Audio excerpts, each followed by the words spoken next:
Tjenare! Tjena! Kul att träffas! Johan! Ja, Roger! Hej! Vi sitter just och tittar på... Nej, och stigen i dessa... Jo, visst fan var De det. är längre bak i kapitlet om flugornas utveckling. Var det det man var? Det är därför.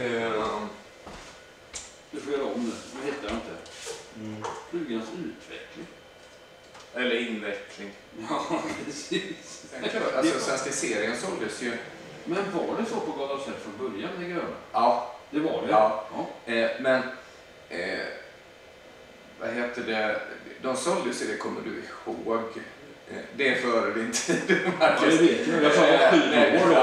Men det var ju...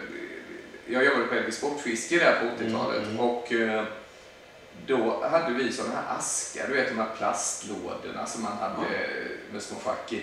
Och de var ju en svensk flagga på. Och det är ju svenska serien där. Och då var det ju Fnasket och Kurken och Kärnrensan. Och så, det är några som har plockat ut det här. Och det är ju liksom varianter på Europa 12 fast olika material bara.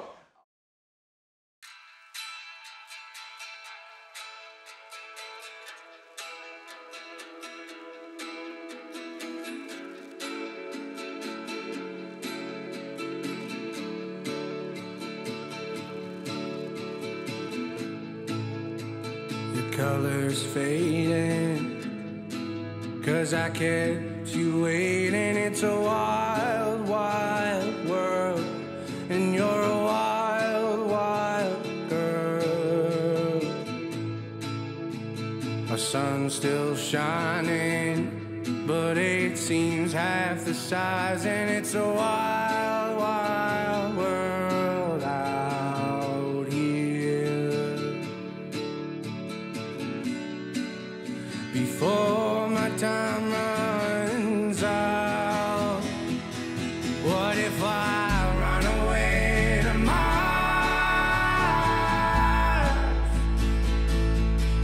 Would you find me in the stars?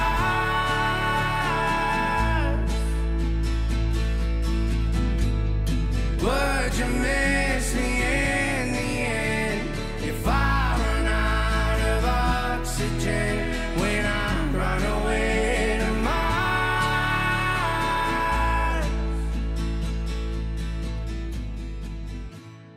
I can't tell you.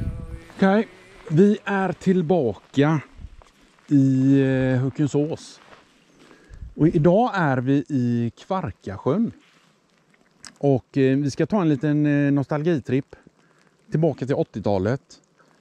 Och fiska med flugor som i alla fall jag använde väldigt mycket på 80-talet.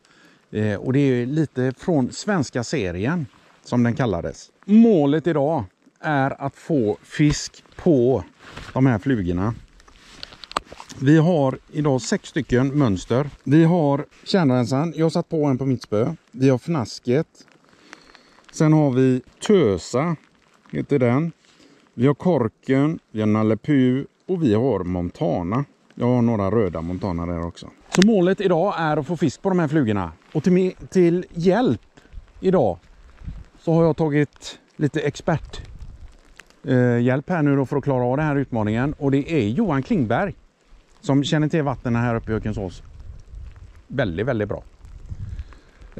Så vi ska prova här i Kvarkasjön. Johan är på gång. Så vi ska börja här, prova, se om vi kan knäcka några, se om vi kan locka upp några, för det är faktiskt ingen aktivitet alls. Så det blir tufft att fiska torrt. Men annars så ska vi åka till Prinsen och prova också. Se om vi kan lura någon där. Så det blir en väldig utmaning idag skulle jag vilja säga. Så här i Kvarka har ju varit öring endast, men nu finns det även regnbåge här faktiskt. Nytt. Det är nytt. Så nu rullar vi på. Här kommer Johan, välkommen till kanalen. Tack så mycket. Kul att träffas, kul att ha dig med. Fantastiskt roligt. Nu ska vi se om vi kan lura någon här idag, för det är ju som sagt inte mycket till aktivitet. Så det blir en utmaning det här idag faktiskt. Ja, vi får se lite. Det är ju, Kvarkasjön är ju en liten speciell sjö därför att det är ju lite mindre regnbåge i den här. Men sen finns det en och annan stor vacker öring kvar i sjön också. Så det hade varit superkul om vi kunde lura alltså. Vi ska prata om flugorna sedan vid ett senare tillfälle. Men vi ska börja och försöka få upp någon. Vad tror du? Vad är du sugen på att börja med? Alltså du pratade ju innan om att det hade varit kul att få upp dem på torrt. Ja. Och det vakar ju inget speciellt. Men Nej. jag tror ju att en svensk variant av Goddard Sedge, alltså en korken, skulle kunna locka upp dem. Eller kanske varför inte den här vackra fnasket med sin vattrade vinge skulle kunna få upp dem också. Jag vet inte. Men jag skulle nog gärna chansa på något av det här. För jag har sett ibland när du har fiskat torrt så ploppar du med Precis. och Så- får dem liksom att triggas lite. Ja, det blir ju ett spår på vattenytan och det där kan ju locka dem till att komma upp då. Det är ju dock svårare med de här Ja, de helhackade gör ju inte så flugorna. mycket väsen av sig. Nej. Men prova en korken då. Ja, men då ska jag testa. Och så känn gärna att du får klippa av de här spröna. Ja, men det var väldigt snällt. Och du får även, om du vill, koppa hacklet under sina. Så det inte spinner tafsen så där galet. Ja, jag tycker det är jobbigt med Europatolver och även denna. Men ibland. jag kan ju inte låta bli, eftersom temat lite grann är klassiska torrflugor. Och ja, alltså, jag får ju sådana nostalgi. Ja, men kör det. När man ser en fnasket. Det är ju 30 år sedan man Det är knöt dem otroligt sånt där. fina faktiskt. Spännande flugor. Så vi ska prova. Johan tar en flasket, jag tar en kärnrensan. Nu kör vi. Är du ny på kanalen? Min namn är Roger, det här är Fiskelycka. Nu förresten innan... Nu ska jag bara... Nu ska jag säga... Jag får säga vad du använder för grejer. Det är folk tokiga på att veta. Vi kan väl gå igenom lite vad vi har för prylar här. Så vad har du för setup här nu? Ja, det är klass... Jag använder till sjöfiske framförallt en 9 fot 5. Innan så använde vi ofta 10-fotare. Men jag tycker att 9-fotaren är lite enklare att bära med sig. Så det använder jag. Och sen så har jag ju en 13 meters klump på den här linan. Så det är det. Och så är matchande rulle till förstås då. Ja. Men sen är det en grej till, Roger. När man fiskar regnbågen. Kanske inte här, men i lite större sjöar. Och framförallt senare på hösten. Då är ju regnbågen så galet stark. Så att vi som fiskar i det här området, vi är alltid måna om att ha åtminstone 100 meter backen. Det har jag hört. För det hade inte jag när jag fick min regnbåge i Strandgöllen Nej. på 6 och 7. Nej. Jag stod och bromsade med händerna Ja. och den drog. Och jag tror jag hade... Ja, hade han 2 meter till så hade det slått i botten. Ja. Och det har hänt många gånger här, må du tro. Ja, det har jag hört. Så att det är ganska häftigt. Nej, så att det tycker jag. Och sen är det ju så här generellt att de moderna spön idag är ju så otroligt bra. Så att det har liksom, det gäller att hitta sin favoritspö helt enkelt för den här typen av fiske. Tafs. Du har en taperad tafs som är... Ja, jag är ju väldigt slarvig. Ja. Så jag brukar ha en taperad tafs som är 9 fot. En så kallad 3X i spetsen, kanske runt 0,20. Och sen taperar jag vidare den där. Men sen så brukar ju den där taperade tafsen käkas ner efter säsongen. Och den har jag kvar ändå och får liksom bygga vidare. Så att jag använder en 9 fots i början på säsongen. 9 fots 3X-tafs. Och sen så drar jag vidare och förlänger den. Och jag gillar ju långa tafsar. Så att är det inte särskilt blåsigt så använder jag en tafs som är åtminstone 1,5 spölängd. Totallängd med den taperade tafsen. Händer att man faktiskt hamnar på 2 spölängder emellan. Absolut. Och det är ju en grej som jag faktiskt har sett.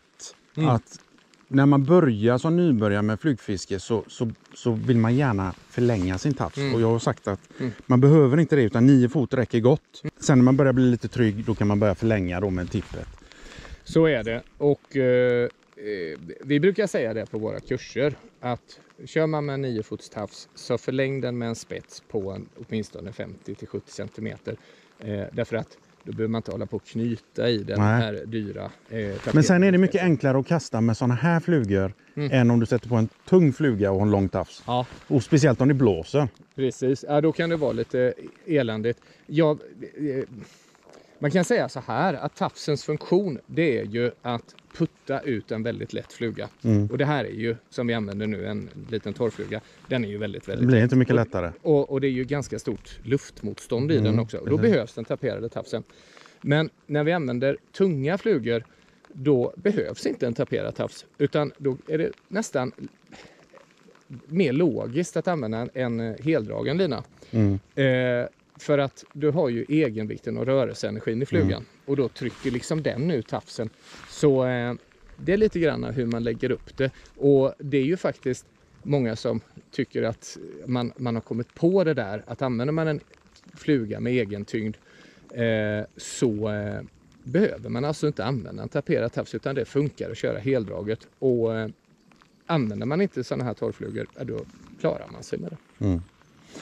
Jag kör med ett litet mindre spö. Ett litet klass 4. Ja, Och 8 fot. just det.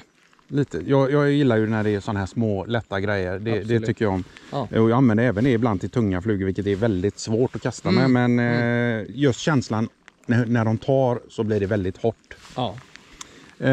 Kör ungefär 1,5 spölängd tafs också. Jag använder däremot en tippetring när jag knyter, både på gott och ont. Tyvärr.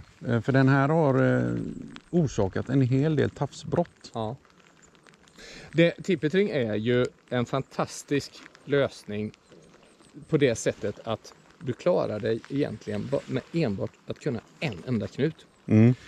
Du använder samma knut när du förlänger tafsen via tippetringen som du använder till att knyta fast flugan, kan du göra.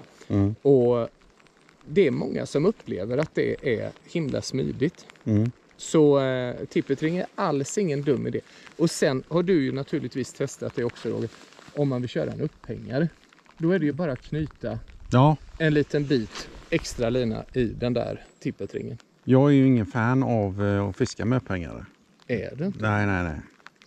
Och varför inte det? Nej, inget hackel. Det ska vara en fluga, en fisk. Okej, jag förstår. Ja, det är olika. Ja, det är väldigt många som, speciellt i havsöringsfisket vet jag, där är det ju många som kör med en liten upphängare. Men det har aldrig riktigt fastnat för mig. Och vet du vad det kan bli mer när man kör med upphängare? Ja, trassel. Väldigt mycket. Ja, det blir det. Men jag vet inte varför jag inte riktigt har... Det har inte fastnat för mig. Utan jag gillar det här med en fluga. Ja. Nej, men det är jättebra och man ska ju köra det man trivs med. Ja, precis. Det är som sagt... Det minskar ju problemen. Ja, vi får se. Vi kör igång.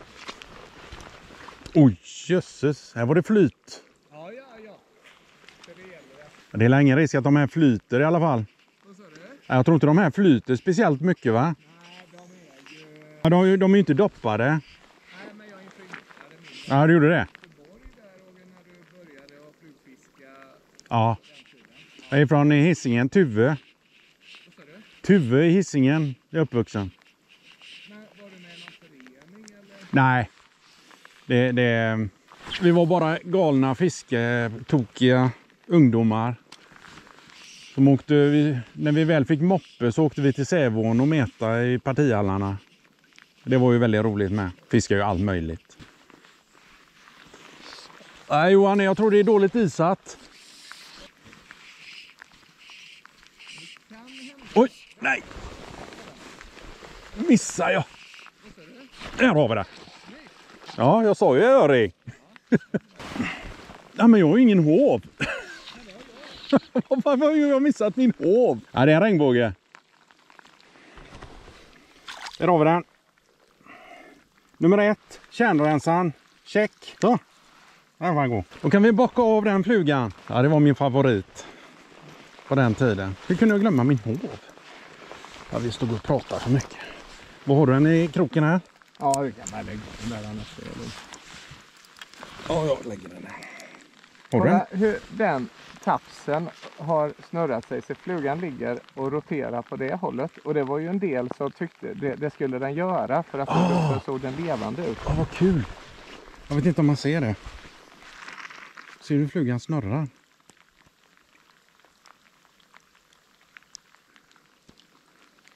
Kul! Ja, det var jättebra. kan nog gå och lura upp någon i östra sen. Jajamän. Det tvivlar jag aldrig inte på. Så man måste gnälla lite också. Ja. Det är dåligt isat, bla bla och så. Gnälla upp fiskarna, det är jag bra på. Ja, jag ska säga att jag blir lite förvånad. Jag trodde inte riktigt. Tvivlar jag på detta. Så, känner så kan vi funka 2025 med. Jag älskar ju det här vädret annars. Jag tycker det är underbart. Jag tycker det är fridfullt på något sätt. Bara det inte blåser. Och är det Oskar då packar jag ihop med en gång. Det hatar jag. Han var ju på först. Och sen så tror jag att jag missade den. Då tog han igen. Fluga nummer 2. Korken. Som jag har försökt med så många år nu. Inte lyckats få en fisk på. Men idag. Ser du den kanten som blir där du la flugan? Ja. Där gillar de att gå i den kanten och jaga ut lite blanka. Mm. För att de är skyddade och tar den liksom. Ja. Ja, precis. Jag får ställa mig på det här träet här, för det är sumpigt värre. Ja, det ska han göra. Det är hjorthår. Så den här ska vi flyta om någon. Jag ser den inte. Där är den. Ah, han ligger i utfilmen, gör han. Jag förstår inte den här korken nu, om vi kallar den för det då. Jag hade sån bra fiske på den. Vi fiskar alltid med den förr. Och sen jag började fiska 2022 och jag har försökt att få på den här flugan. Jag har inte fått en fisk. Ja, men du kommer nog resa fisk på den. Ja, men jag tycker det. Man borde få fisk på den.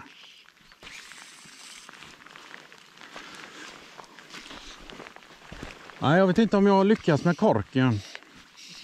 Det vilar en förbannelse över mig och korken. Känns som Montana borde vara ett säkert kort. Ja, Montana känns ju som ett säkert kort. Ja, jag tror att det hade säkert varit lättare att fiska under ytan. Ja, men vi har den. Vi måste knäcka den med, vet du. Men var det ett vak där bara? Det är bubblor. Jag hörde någonting. Och det är bubblor. Det här är ett till här utanför. Nej, jag får byta ut den här. Det är inte... det vet jag inte riktigt. Jag ska se vilken som ser... Känns som att det är fångstgaranti nästan på den. Ja, men i detta vädret det är svårare med torrisarna. Sen vet jag inte om jag kan använda den. För jag har dömt ut den på kanalen så många gånger. Jag har snackat så mycket skit om Montana på kanalen. Ja, vi ska prova en klassisk gul Montana. Så, då ska vi testa. Lite Montana, klassisk. Men filmar du alltid när du är ute, Ja, Roger? jag lägger aldrig... Alltså, tar batteriet slut åker flugan upp direkt. Jag vågar inte chansa på att få någon drömfisk och så är inte det med på bild. Men du upplever inte det stressande eller sådär liksom? Nej, det gör jag inte. Jag är så van nu. Ja, men det blir lite... Jag tycker fisket är så roligt. Och sen när jag får det på film, det blir liksom dubbel glädje, tycker jag. Oj, oj, oj, oj. Det var pill. Där har vi det.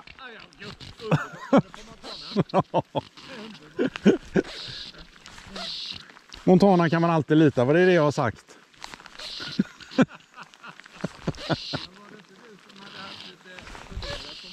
Jag har haft lite agg. Ett litet agg. Men idag... Ja, det är en öring. Idag har vi 80-talstema och då får man liksom leva upp till det. Då får jag lov att fråga om jag får låna hoven igen. Ja, du kan få hovarna om du vill. Det gör jag gärna. Fin öring du har fått här. Ja.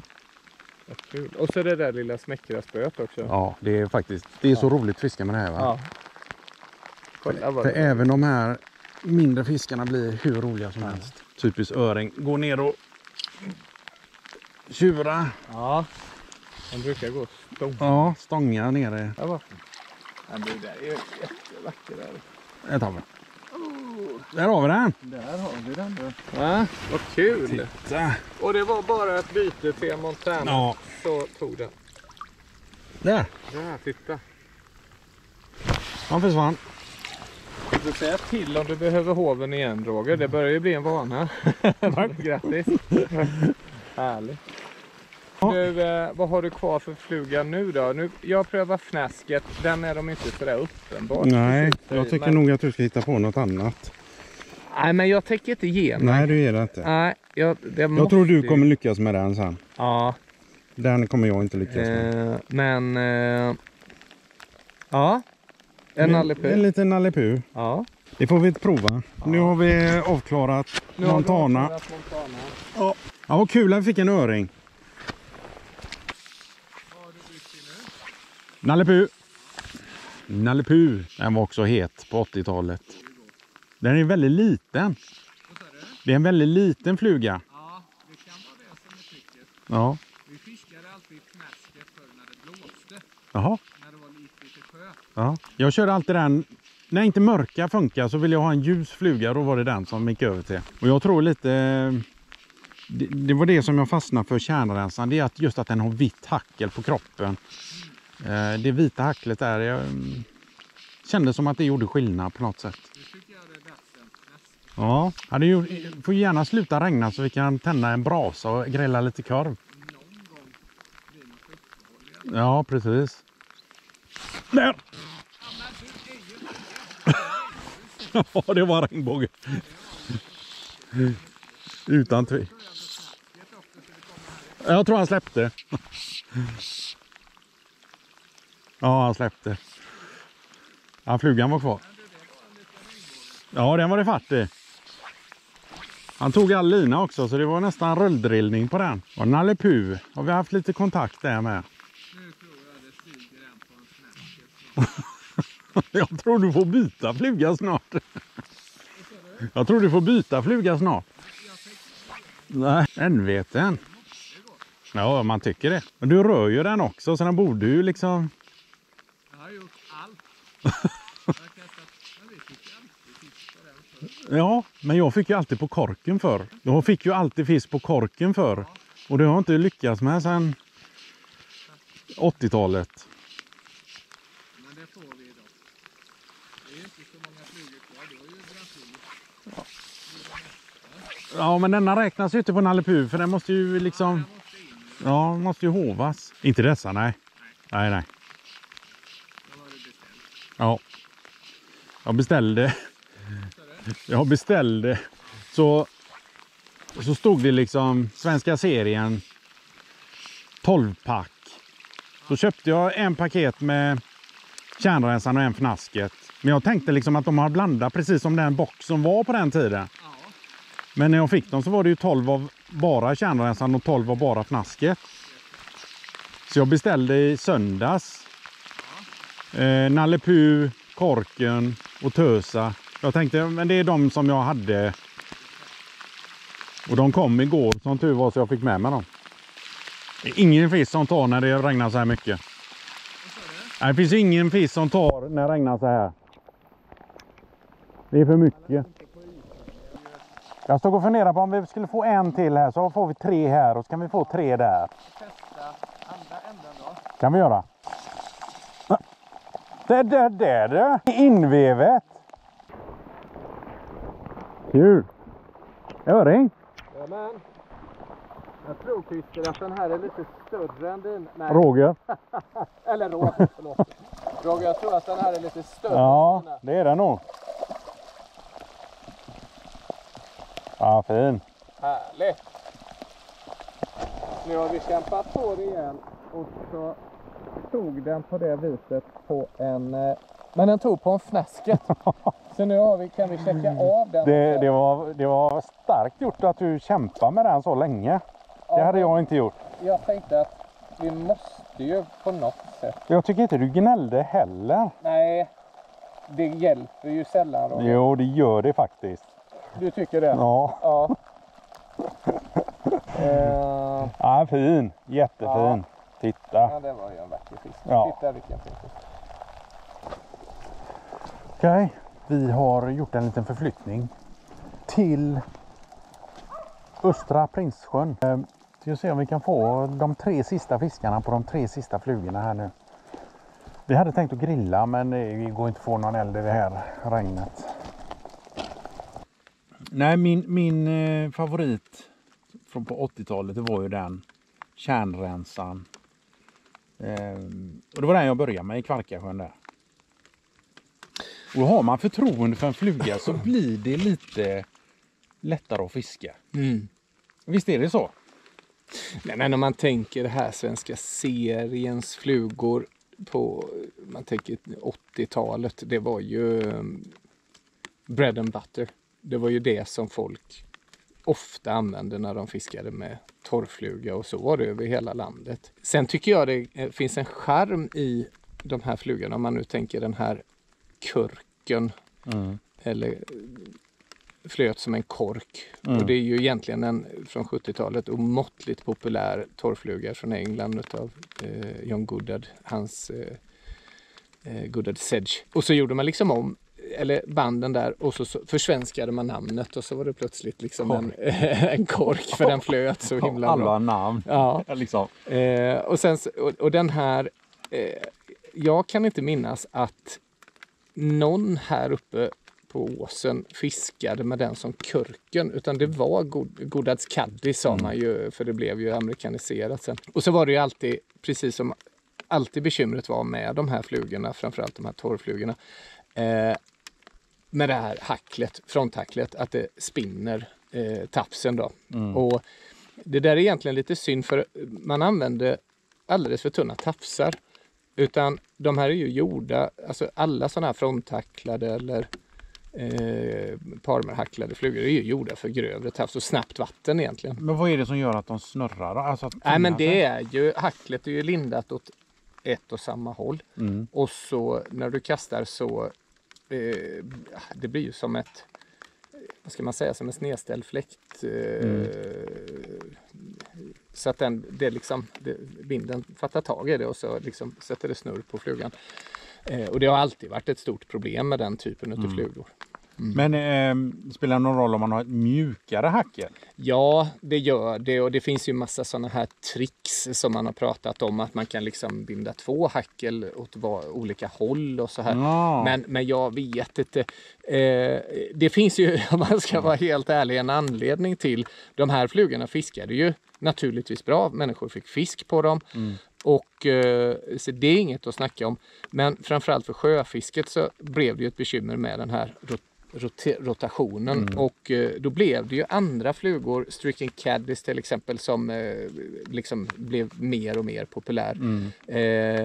Rackelhanen som inte har något hackel var mycket enklare att hantera. Så fiskade man med tjockare tafs på 80-talet än vad man gör idag? Ja, det vill jag nog påstå att man gjorde. Det fanns en ganska enkel, de allra flesta, det fanns ju naturligtvis tafsmaterial, särskilt tafsmaterial att köpa. Och inte sällan så var de benämnda med pounds, för att de var hämtade från England till exempel. Men det som var det de flesta använde, det var ju abulon. Man köpte 100 meters lina, ABU-lina helt enkelt. Och de fanns ju i 0,25, 0,20 och 0,15. Och då var det ju liksom 15 var för tunt och 25 var för tjockt, så 20 blev ju ganska lagom. Så att jag vill nog säga att man använde grövre tafs. Det gjorde man, och då blev det ju ett något mindre problem. Men de fångade fisk, det ska man absolut veta. Och min egen del så använde vi ju fnasket. Men vi band dem ofta mycket, mycket större än sådär. Så vi band dem på kanske 10 strimekrok och väldigt mycket hackel. Så det var ju... det var det jag hade också. Jag hade nog större. Jag vill minnas att den var större. Det stämmer det. Och så kärnrensan. Och ofta så var det lite debacle mellan fiskare på skoj naturligtvis. Vilken av de där bägge som var bäst. Och då var det de som sympatiserade med fnasket, och så fanns det de som hellre föredrog kärnrensan. Nalle Puh är ju ett litet annat kapitel, även att den möjligen fanns i svenska serien. Men det här är ju en finsk fluga från Simolumme, och den bands i sitt ursprung med björnhår. Men sen så började man göra den med det är egentligen 2 uppstående vingar så här som en dagslända. Den här har en liggande vinge. Och då moderniserades ju den där sen och gjordes med polygarn istället. Och vet du vem det är som var, inte att det är han som tog in den på något vis, men som gjorde den populär i Sverige? Nej. Det var faktiskt Bengt Öster. Jaha. Som, det var hans favoritfluga. Nalle Puh. Intressant. Ja, det är det. Jag kommer, så den har letat sig in i svenska serien. Ja. Det har den gjort. Och det är väl ändå förnämligt av dem att de ändå kallade den för Nalle Puh fortfarande. Ja, eftersom de bytte namn på Goodhead Sedge till Korken. Ja. Vad ska vi säga om Montanan då? Nej, men det är Funkar den fortfarande? Ja, men det är Fiskar klart. du med den? Nej, det gör jag inte särskilt ofta. Men du har den i asken? Nej, det har jag Har du inte. inte det? Nej, men har ju fastnat i det där imitationsträsket, så det är ju väldigt mycket smått som jag använder. Ja, så att, ja. Men Montanan, alltså historien kring Montanan och det svenska regnbågsfisket, alltså den etablerades tidigt 70-tal. Var bland annat en artikel i Fiskejournalen, jag tror att det var 74. Och efter det, när den kom, då blev den ju superpopulär och användes väldigt, väldigt flitigt överallt. Och de här så att säga mönstertrogna eller imitationsfiskarna tyckte ju att det var märkligt eftersom de var en växlande nymf då från USA. Men det där är ganska logiskt, därför att regnbågsfisket i Sverige satte egentligen inte någon rejäl skjuts förrän, vill jag påstå, på 80-talet egentligen, när det började liksom det var populärt, naturligtvis jättepopulärt innan. Det är det som är basen i svensk flugfiske, vill jag säga. Men det var ganska logiskt, för vi hade inte så mycket kännedom om regnbågsflugor och annat. Och i USA så var det ju en populär regnbågsnymf som man använde i de här stora älvarna där man kastade. Och om regnbågarna tyckte om dem i Nordamerika, så är det klart att regnbågen i Sverige skulle gilla dem också. Men skulle du säga att de här, nu pratar vi om svenska serien då, Montanan har vi tagit med bara för att vara en liten ikon. Det fanns ju naturligtvis flera på 80-talet som var kända. Vi pratade om Matukan, Madler såklart. Dog Noblen, ja precis. Det var en av mina favoriter också. Men skulle du säga att det här är mer öringflugor än regnbågsflugor? Jag skulle nog påstå att det är öringflugor. Jag skulle fiska med alla de där i strömmande vatten vilken dag som helst, skulle jag göra. Det här hacklet som ger liksom lite illusion av liv och ljusbrytning och annat, och dansar fint på vattenytan. Så det är fantastiska strömvattenflugor, det är inget att snacka om. Goodhead Sedge eller Kurken, den används ju flitigt fortfarande i sjöfisket, men man klipper ju hacklet helst både på över- och undersidan, och det är för att slippa den här rotationen. Men då är det ju de här små fibrerna som sticker ut åt sidan som rör sig lite grann, lite läckert. Men den fanns ju, alltså det vet jag ju. Jag trodde att korken inte hade hackel och bara hade 2 spröt. Men jag vet att de fanns förr med bara hjorthår och 2 sprö. Jag kommer inte ihåg vad de kallades då. Nej. För när vi gjorde de här, jag band dem själv, vi sa alltid streaking caddies kallar vi dem. Men det var ju på grund av att vi förmodligen inte visste annat. Så att, ja. Nej, men de är ju fortfarande väldigt populära. Och det har ju, man kan säga sen hjorthåret gjorde inträde på allvar i svensk flugbindning och svensk flugfiske, så vid sjöfiskemiljöer, så är de ju extremt tacksamma, därför att ofta fiskar vi ju rörliga nattsländer och det blir ju blött ganska fort. Och det märkte vi ju i Kvarka inte minst när vi fiskade med de här, att det dränks och de går precis under ytan. Men det är ju inte fallet med hjorthår, utan impregneras de där så håller de ju sig på ytan.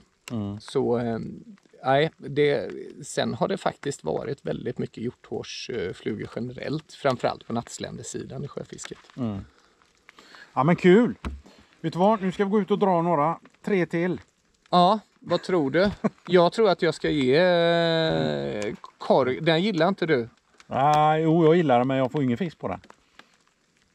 Nej, men jag gillar ju den. Så då tror jag att jag prövar den. Vad ska du har en... Ja, Nalle Puh. Du har Nalle Puh, en oplockad gås. Precis. Du var nära i Kvarka. Ja.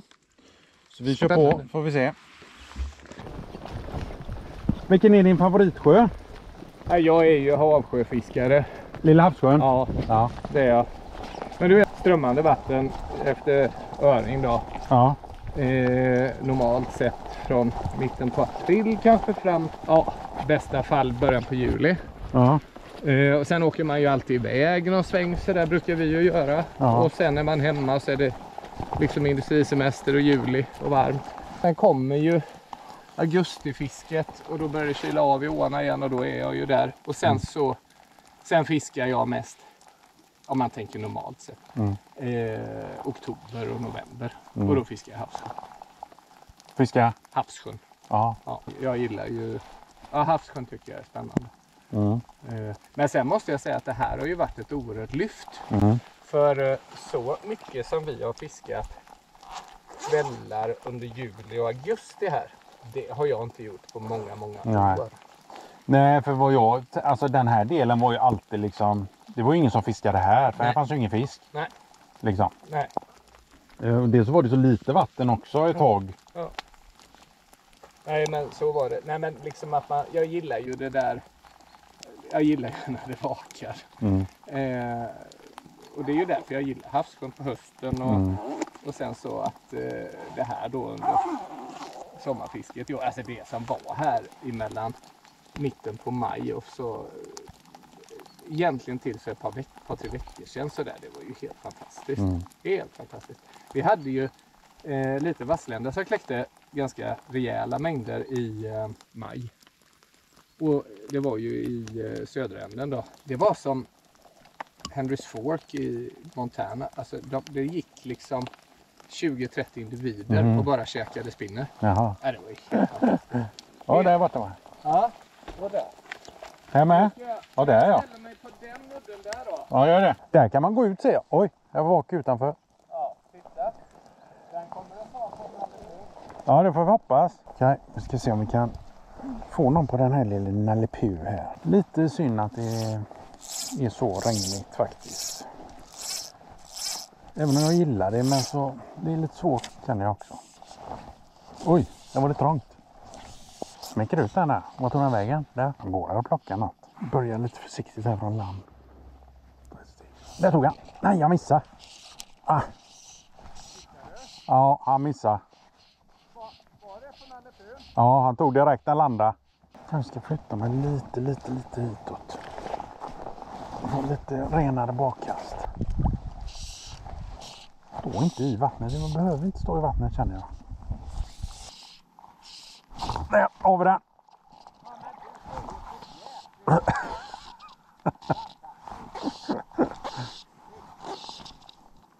Lossa nu inte. Där har vi den. Jajamän. Och den satt inte hårt. Där har vi den. Nummer 3. Han får simma. Check. Tösa. Blir det nu. Tösa. Ja, då kör vi tösa. Tösa. Det finns 3 kvar. Så vi ska nog klara oss. Det var kul, Roger. Han klev på här ute på... Ja, jag skulle ta in så han tog ju hög hastighet. Ja. Så det är precis som... ja, men du vet. Nalle Puh, den, om man tittar på den så har den ju väldigt mycket hackel. Precis som... Alltså använder man lite fantasi så kan du nästan... Ja, visst. Jajamän. Det blir ju nästan en volley, vad heter de? Vorm. Ja, just det. Om Men du... tog han på eller under ytan då? Under. Ja. Det var när du fiskade hem. Oj. Titta där. Nej, den första han tog nog... alltså de sjunker ju, de ligger ju i ytfilmen. Den första som jag missade där, han var ju i... Nej, den andra tog när jag tog in. Nu ska vi se, nu landar den där. Ligger den ju uppe på. Ja. Klippte du hacklet? Ja. Undersidan? Alltså över med? Ja. Nu är det en riktig korken då. Som jag gillar dem när det inte är något hackel. Ja, du menar så. Ja. Nej, det var mellan oss där när jag sa... Oj, där har vi den! Vilken var detta nu då? Tösa. Det är bara korken kvar. Nu är det vem som får först på korken. Ja, det var bra. Fel håll. Fel håll. Fel håll. Fel håll. Jösses. Så, där har vi den. Där har vi. Tösa tog han på. Eller hon. Han eller hon. Ja, Tösa is in the books. Check. Så, då är det bara korken kvar. Nu kör vi bägge med korken. Alltså, den här flugan blir jag inte klok på. Den var ju bombsäker för. Oj, det var en fisk. Kom igen då. Måste ju ta. Jag måste ju ta. Jag tänkte precis. Han tog igen. Nej. Han är uppe och trycker på den där asen. Nej, vad fort han tog efter den landa. Vad fort han tog efter den landa. Och jag känner inte att jag ens är nära. Jag har ingen förtroende för denna fluga. Ja, men den kommer nu. Jag tror på det. Jag tror det här hacklet ryker på denna flugan med. Där har vi den! Jajamän! På körken. På körken! Mission completed. Var det någon som tvekade? Nej, du var lite tveksam. Jag var ju lite frustrerad när det var så, när de inte tog den. Ja. Ja, nej, jag tvekar aldrig. Jag tänkte det, att du skulle dra dem. Ja, men det gjorde jag ju inte. Det var ju fantastiskt. Oj, Så, titta titta där. Där har vi den. Grattis! Grattis! Mission completed. Grattis. Ja. Fantastiskt. Det var 6 ju... fiskar på 6 olika flugor. Ja, Alla 80-tal. alla 80-tal. Ja, de funkar fortfarande. Både fnasket tydligen i raketfart och Ja, körken. jag tror vädret, i och med att det regnar så mycket, Ja. så är det därför de har tagit liksom under ytan lite. Men denna tog jag uppe på. Den tog direkt uppe på ytan.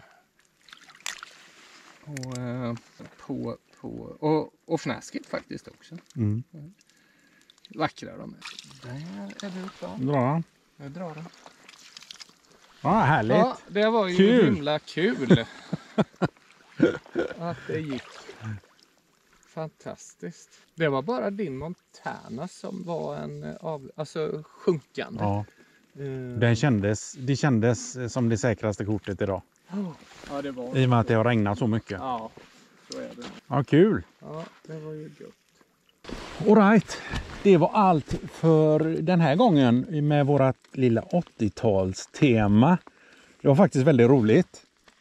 Det var fantastiskt och överraskande bra. Du gjorde ju fantastiskt och lurade dem på Tösa och Ja. det var jag hade lite skeptiska tankar med tanke på vädret och sådär. Så nej, det var väldigt, väldigt roligt. Men som vissa skriver i kommentarerna, det är bara tur. Fiske. Så är det. Allt kan hända. Nej, men riktigt roligt. Vi fick faktiskt fisk på alla flugorna. Vädret har inte varit till våran fördel. Men vi har ändå lyckats. Ja, ändå. Riktigt roligt. På något mirakulöst sätt. Tack för att du var med på Jätteroligt. kanalen. Det var jättetrevligt att träffa dig. Det var jättekul att få vara Ja. här. Jättekul. Och du, glöm inte att prenumerera på kanalen, så syns vi snart igen. Tack för att du tittade.